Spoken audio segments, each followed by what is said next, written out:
What if everything that you know about the Garden of Eden is somehow not accurate?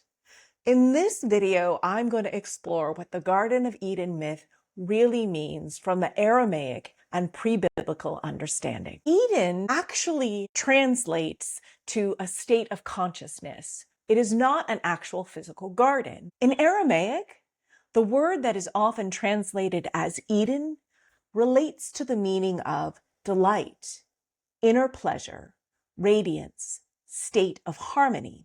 So Eden is not actually a location. It could be interpreted that it is a state of a unified consciousness where the ego is not fragmented, where there is no separation between the inner and the outer experience, and where the human and the divine are not experienced as separate.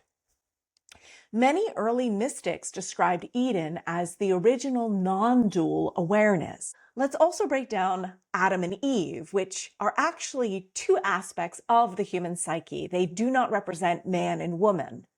In Aramaic and in early mystical Judaism, Adam represented the whole human or the integrated self, and Eve represented the inner, intuitive, embodied wisdom, the feelings, the sensual, the living aspects. So Adam is the container and Eve is the life force. They are not two separate people, but two aspects of human consciousness that must remain in relationship. Eve is therefore not tempted. She is just the first to awaken to curiosity, discernment, and agency. This is why many mystical texts, Eve is seen as the initiator of consciousness, not the cause of the downfall. She's actually what leads to the awakening of our divine essence. Let's break down the metaphor of the serpent, which actually represents life force or kundalini energy or awakening energy. So in older Near Eastern traditions, such as Sumerian, Canaanite, Babylonian, the serpent actually symbolizes life force, wisdom, transformation, healing, and awakening. The serpent was actually a sacred symbol, not an evil one. It represented the inner evolutionary impulse urging humans to a higher consciousness. It was actually leading us to awaken. So the temptation is actually the call for self-awareness. It is the call to remember your inner divinity. Let's break down the tree of knowledge in the myth of the Garden of Eden.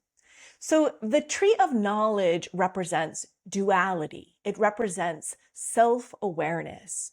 The knowledge of good and evil in Aramaic is actually closer to perceived duality, seeing through categories, distinguishing self from other, entering moral autonomy. Eating the fruit is actually a metaphor for the moment when human beings develop the ability for reflective self-awareness, for moral discernment, the ability to choose between causing harm and not causing harm. It is actually the birth of psychological agency. All right, let's break down the fall, which is the ego splitting from unity. So, according to the oldest interpretations, humanity did not fall because they had sinned. Humanity fell into self-consciousness, which is the experience of separateness. This is why the first thing we feel after eating the fruit is shame, self-judgment, fear, division. This is actually the birth of the ego or the I. It is the sense of separation that all spiritual traditions eventually try to heal. It is our free will choice that sometimes leads us to cause harm to others because we're acting from the forgetting that we are a unified whole. Okay. The banishing, leaving non-dual awareness for the human journey. All right, being banished from Eden was not actually punishment. It was an initiation. It actually symbolizes entering embodiment, experiencing contrast or duality. It means experiencing forgetting that you're divine to remember that you are divine. It is developing individual identity, learning through that contrast, growing through mistakes, integrating the shadow aspect with the light. So in mystical Judaism, Kabbalah, Sufi traditions, Gnostic Christianity, and early Aramaic mystics, which is the language of Yeshua or Jesus, they all agree that the purpose of life is to return to the Eden consciously, not as innocence, but as awakened unity.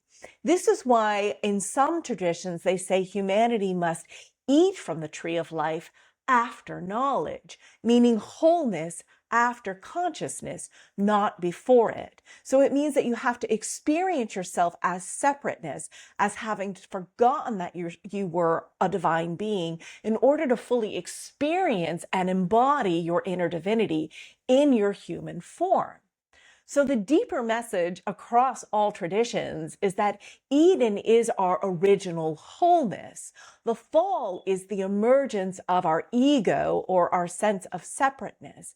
And life in the human experience is the remembering of unity through the experience of separation. So in a sense, the Garden of Eden story actually perfectly mirrors trauma healing, psychological integration, shadow work, non-dual spirituality, and mystical awakening.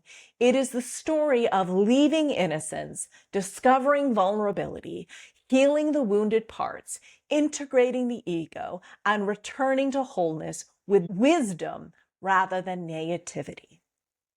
I hope that you have found this interesting.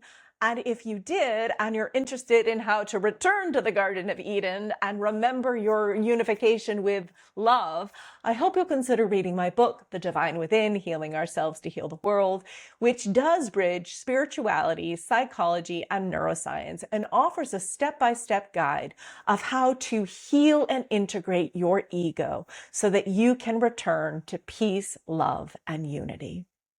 Sending you all such deep love and appreciation for who you are, how you shine your light, wherever you currently are on your journey of healing and remembering.